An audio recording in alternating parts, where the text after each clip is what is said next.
Shalom Israel Most High in Christ blessed. Back at it again with another one. I just want to give all praises to the Most High in all things, all ways. In the name of His Son, His Word, Jesus Christ. So, I'm back at it again with something else that they don't want to talk about, and that is China. All right, Xi Jinping just got reelected over China, and he's done quote unquote great things for China, but what does that mean for the rest of us? What does that mean for the rest of the world? And where is that at in prophecy? We gonna see. But first, I want to talk about this article right here because, as you can see, we got a lot of them to get to, and we're just gonna talk about some things that China is doing and has done. This is an article saying why suspected Chinese spy gear remains in America's telecom networks. I'm going to start right here at the first paragraph. The U.S. is still struggling to complete the breakup with Chinese telecom companies that Donald Trump started 4 years ago. The problem: small communications networks, largely in rural areas, are saddled with old Chinese equipment they can't afford to remove and which they can't repair if it breaks. The companies say they want to ditch the Chinese tech, but promised funds from Congress aren't coming quickly enough and aren't enough to cover the cost. So the U.S. said, oh yeah, we're going to help y'all get rid of Chinese tech, but then of course they never did. U.S. security officials have warned under both the Trump and Biden administration, so this is bipartisan, that two Chinese companies in particular, Huawei and ZTE, are beholden to China's government and a major national security risk. They have pointed to a potential for spying and foreign meddling if their routers, antennas, and radios aren't yanked out of U.S. cell phone and internet networks. So keep that in mind. Keep that word in mind. Keep that spy word in mind, all right? Huawei and ZTE technology can be used for spying. That's all I really wanted out of this. We'll get to the next thing that China is doing. This says why China owning U.S. land is a bigger deal than you might think. And that's OG right there himself. A senator from Alabama is sounding the alarm that the Chinese Communist Party is trying to overtake the United States, not only militarily, but also economically. And you see this whenever you buy something and it says made in China, right? That's like everything. As Beijing continues to purchase U.S. land. So they're also buying U.S. land to establish their businesses here. This is a quote: the problem is they're just not trying to take us over militarily. They're trying to also get real involved economically in our country. That's Senator Tommy Tuberville, a Republican from Alabama, said in an interview Tuesday with the Daily Signal. And this would have been in July. No, this was August. Over the last decade, China has increased the amount of farmland purchases by about an astronomical amount. And we're going to get another part of that here in a minute. But this is just talking about the U.S. But they're also doing it internationally. The Chinese Communist Party has purchased hundreds of thousands of acres of U.S. land since 2010. It acquired 352,140 acres of U.S. land through the end of 2020, a report by the Heritage Foundation said. The Daily Signal is the news outlet of the Heritage Foundation, right? So it's disputed how much land they actually have acquired, right? Some people say they have like whole states. Some people say that, you know, they bought like pretty much all American land. Others say it's 352,000 acres. We can't know for sure. The point is, though, they bought up a lot of U.S. land for their businesses and for farming. Tuberville, who recently introduced the Securing America's Land from Foreign Interference Act with Senator Tom Cotton from Arkansas, called for an end to China's ability to purchase U.S. land because it poses a national security threat. They're saying they're spying on us. It's a national security threat, and we need to do something about this, right? So I'm not going to read all this because, again, we need to move on. But yeah, I think we get the point that they're buying up a lot of U.S. land for agriculture and for businesses. All right. I'm going to skip down to this.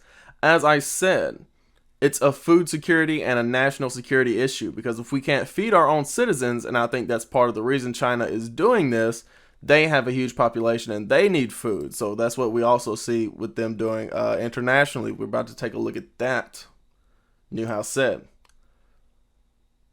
And if we can't be a country that can control and feed our own population, so they won't control over the population, that is a huge national security risk. We would be at the mercy of foreign countries, and in this case, a foreign country that is not our ally. You see that right there? So all of this is leading to something. If you know something, if you've been watching these past two videos, you know where I'm going with this. But let's keep going on Moab. That's who this is. China is Moab. We're going to get to that in here in a minute as well. But here's another article by Asia.Nikkei or Nikkei Asia. Chinese companies corralling land around the world. All right. So we're going to start up here at the top. China's strategic muscle flexing is not limited to its expansive maritime claims and vigorous infrastructure exports. Chinese entities have also been aggressively acquiring land overseas. Chinese companies are buying up land in Asia and Africa. The combined area of land purchased or leased by such companies over the last decade is equal to the total land area of Sri Lanka or Lithuania, and much larger than acquisitions by their counterparts in the US and other major countries. So China is buying up land around the world more than any other country, right? Apparently more total land than entire countries themselves. All right. So let's jump on down. So this is how much China leads in overseas land acquisitions, so much more than the UK, and the US would be its closest competitors. And most of it is for forestry, but a lot is for agriculture and mining. All right. So let's start right here. To give just one example, bananas are extensively cultivated in the northern Myanmar state of Kachin. And if you know anything about Myanmar, you know about these Southeastern Asian countries. It's Israelites over there in Southeast Asia, because in China and Japan, you have Moab and Ammon, and that spills into Mongolia and Korea. But you go to countries like Myanmar, and that's Naphtali over there. You go to countries like Cambodia and Vietnam, and that's Asher over there. It's Israelites in these Southeastern Asian countries. Banana trees standing some 3 meters tall grow thick and throw deep shadows in plantation areas. The development of plantations began to accelerate around 2015 and has drastically changed the landscape. All right. Chinese companies are heavily involved in banana cultivation in the area, according to surveys by non-governmental and other organizations. Banana exports from Myanmar soared 250 times, from 1.5 million in 2013 to 370 million in 2020. So China is going down into Myanmar specifically and boosting these Myanmar banana plantations. All right. According to data from the United Nations, most of the produce goes to China. All right. So let's keep on going. I want to skip down to something else. This is talking about the Congo, right? So it talked about Southeast Asia and it talked about Africa. The Democratic Republic of the Congo offers an illustration. Most of the land in the Central African country is forested. Amid soaring timber prices, a Chinese company, Wanpeng, has been shipping large quantities of timber from the country to China. The Congolese embassy in Tokyo declined to comment on the contract with the Chinese company because China's making them keep hush-hush, right? Chinese companies are also buying mines. China Minmetals invested $280 million in Tanzania in southern Africa in 2019, and China non-ferrous metal mining poured $730 million into a mining operation in Guinea in 2020. So that's West Africa. So they're in South Africa and Central Africa and West Africa, according to the American Enterprise Institute for Public Policy Research, a think tank. The investments were reportedly aimed at gaining access to minerals for use in, among other things, batteries for electric vehicles. All right. So check this out right here. check out this graph right here. So this is all land that was acquired by or leased by Chinese companies, and these are the different sections in agriculture, in forestry, and in mining. This is percentages right here. So you see that a little bit of it is Russia and Belarus. Israelites have a long and storied history in Europe, but a lot were removed in the Inquisition. But there's still a remnant in Russia and Belarus. But you look at Cambodia, Venezuela, and Myanmar, that's mostly Israelites that they're using for agriculture and plantations and things like that. All right. And in the forestry department, it's mostly the Congo and a little bit of Russia as well, like 45% Russia, a little bit of Liberia, but mostly the Congo. And in mining, they're mostly in Peru. That's Asher right there. And then in the Congo and in Guinea and different parts of Africa, you know, we got Israelites all throughout Africa as well. So this is mostly China is encroaching upon Israelites and taking the resources and putting Israelites to work, right, for their own purposes, for their own betterment of China, right? And I'm going to read this part and we're going to move on to the next one. Countries that accept Chinese investment are exposed to potential risk as they become more reliant on China. So China is doing the same thing that the U.S. do, saying, okay, we'll come into your country and we'll give you jobs, but you have to move the way we say move. China is behaving the same way Babylon does. Keep that in mind, right? Beijing's Belt and Road Initiative, a huge multinational infrastructure development program, is a debt trap scheme. So China said, screw the International Monetary Fund. We're going to go and we're going to do the same thing they do. Because that's what they do. They have colonial taxes and they do these debt trap schemes where we're going to come in and take your resources and now you owe us money. And see, that's what China's doing with these, like Venezuela, that's Peru, that's South American countries, and Southeast Asian countries with Cambodia, Myanmar, and with these African countries. Say experts, host nations become heavily indebted to China in an effort to spur development and are later unable to escape its control. And see, that's exactly what America does with these countries as well. All right. So keep that in mind. First, I told you to keep in mind the Chinese spying, right? But also keep in mind that China is doing the same, using the same tactics as the U.S. to become, to get on the same level as the U.S. internationally. All right. So here, I want to read this article. This is by blackpast.org. Africans and African Americans in China, a long history, troubled present, and a promising future? Question mark. It's not a promising future. I'm going to go ahead and give you a spoiler. All right. So I'm going to start with this second paragraph. Since the 7th century, so that'd be 600s, Africans have maintained a consistent commercial relationship with China. During the Tang Dynasty, Arab traders brought African slaves from East Africa to China. And see, you read about that in the scriptures in Joel 3.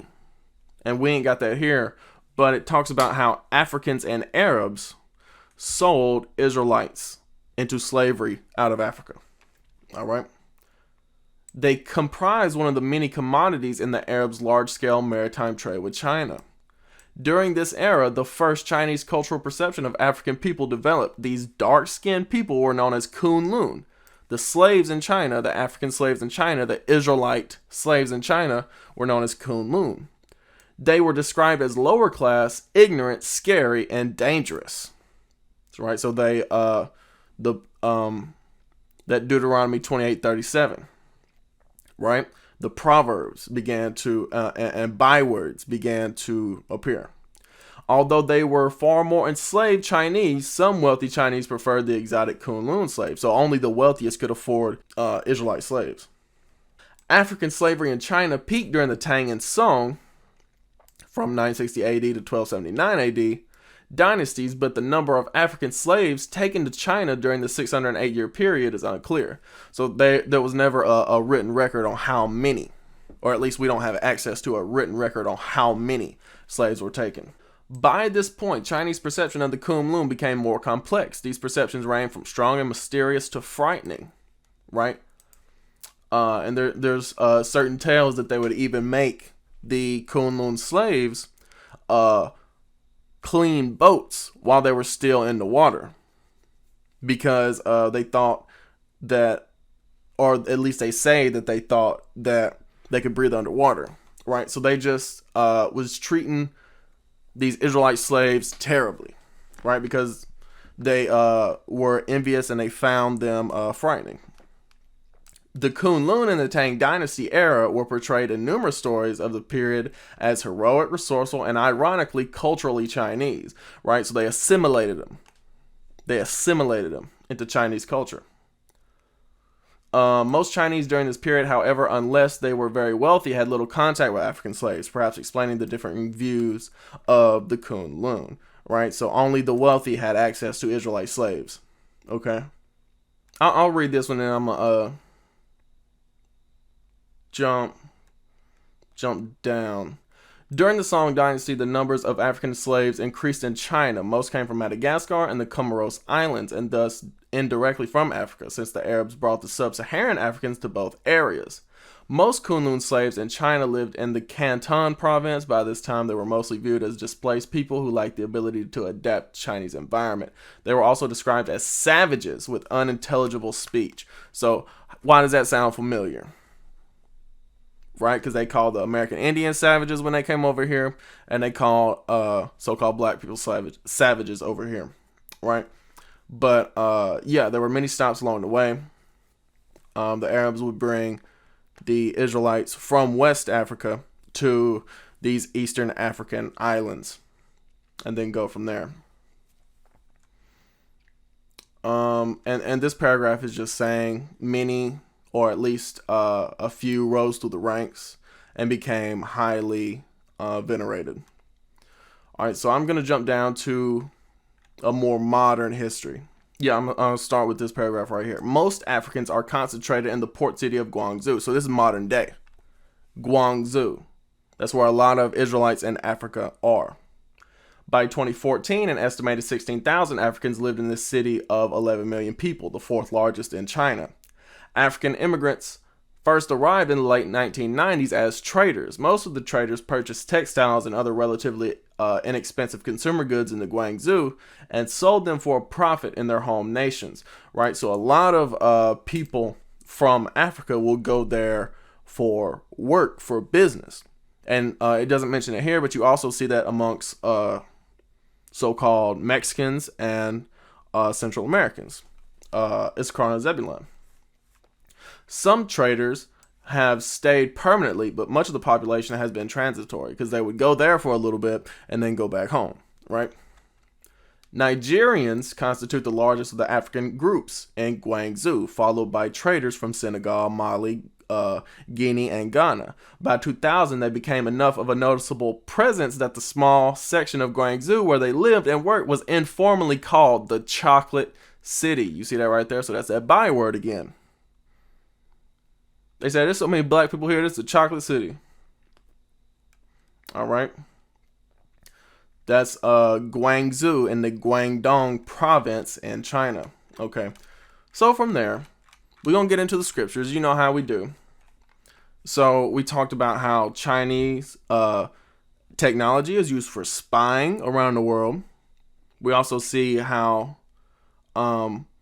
China is buying land all over the world, in the U.S. and Southeast Asia, a little bit in Europe, but mostly in Southeast Asia, South America, and Africa, and using that land to benefit the country of China, right? Using the labor of the Israelites, and this is nothing new. This has been happening since the 600s, according to this article, right? And it's commonly known, right? Like the article didn't just make that up. But let's go to Psalms 83. It says, "Keep not thou silence, O God, hold not thy peace, and be not still, O God. For lo, thine enemies," meaning God, your enemies, make a tumult, and they that hate thee have lifted up the head. Those that hate you, O God, have lifted up the head. They have taken crafty counsel against thy people and consulted against thy hidden ones. So these other nations, the enemies of God, the ones who hate God, have taken up counsel against God's people. They have said, come, let us cut them off from being a nation, that the name of Israel may be no more in remembrance.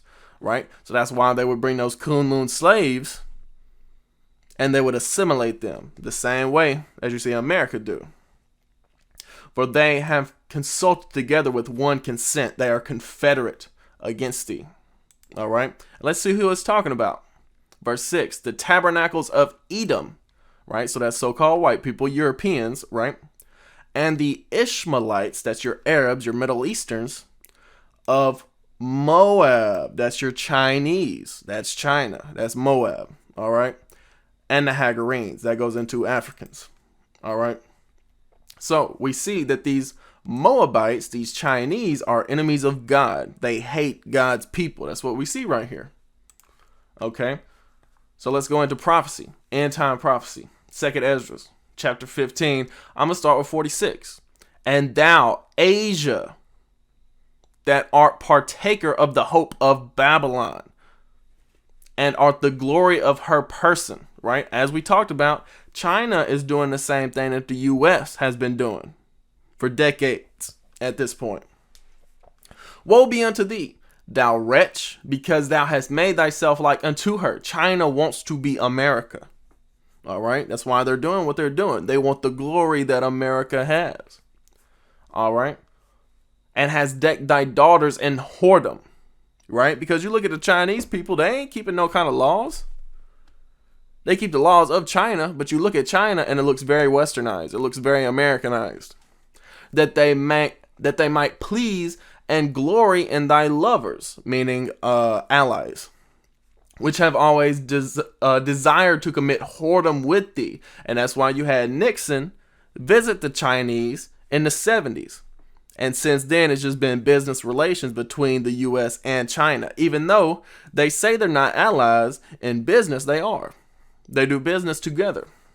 Thou hast followed her that is hated in all her works and inventions. Therefore, saith God. Right? So China followed after U.S. in all the wickedness and inventions that the U.S. has created, and China has made their own versions of it. All right? I will send plagues upon thee, widowhood, poverty, famine, sword, and pestilence to waste thy houses, and destruction with destruction and death. All right. Verse 50, and the glory of thy power shall be dried up as a flower. The heat shall arise that is sent over thee. You see that right there? So we look at China today as a very powerful country. God said, I'm going to bring that down to the ground. It's going to be dried up. All right. So let's keep on going with this. This is the book of Jeremiah 48. I'm going to start with 14. How say ye, we are mighty and strong men for the war? Because you look at the Chinese army, it's a great army, only rivaled by the American army, right? Moab is spoiled and gone up out of her cities, and his chosen young men are gone down to the slaughter, saith the king, whose name is the Lord of hosts. God said, I'm going to raise up China just so I can destroy them. The same way he's doing with the U.S. Verse 16, the calamity of Moab is near to come, and his affliction hasteth fast. God said, it's coming soon. God said, coming soon, the destruction of Moab. All ye that are about him, bemoan him, and all ye that know his name, say, how is the strong staff broken and the beautiful rod? The same way that it talks about the merchants of the earth going to be mourning in Revelation 18, whenever Babylon fall, the merchants of the earth going to be mourning whenever China fall too. All this business that's going on with China, they're going to miss that. God said, go ahead and moan now. Go ahead and mourn now, because it's about to come. Thou daughter that dost inhabit Dibon, come down from thy glory. Right? So that's an ancient city in Moab. And sit in thirst. For the spoiler of Moab shall come upon thee, and he shall destroy thy strongholds. All the cities of China are going to be destroyed. O inhabitant of Aroer, stand by the way and espy. You see that word espy? He said, "O inhabitants of China, of ancient Moab, spy." That's prophecy. That's why you see the spy technology with Huawei and ZTE. Ask him that fleeth and her that escapeth, and say, what is done? Meaning, what's going on? China know what's going on. They're using that TikTok. They're using that Huawei, the ZTE, all that stuff. Moab is confounded, for it is broken down. Howl and cry. Tell Yid and Arnon that Moab is spoiled. It's going to be destroyed, and everything that Moab has stolen from the Israelites is going to be brought right back. That's what it means when it says spoiled. That means your goods are taken. All right. So I'm going to jump down. And verse 42. Yeah, and I'm gonna close it with this right here. Hope y'all glean something. Hope y'all learn something from this. Verse 42. And Moab shall be destroyed from being a people, because he hath magnified himself against the Lord. That's it right there. Moab's going to be destroyed because he's magnifying himself against God. That's what that communism is, right? They say you be atheist, and if you got any kind of religious belief, they're going to kill you. That's what they do. God said China's going to be destroyed. Moab's going to be destroyed because he thinks himself higher than God. Hope y'all learned something from this. Shalom. Most High in Christ bless.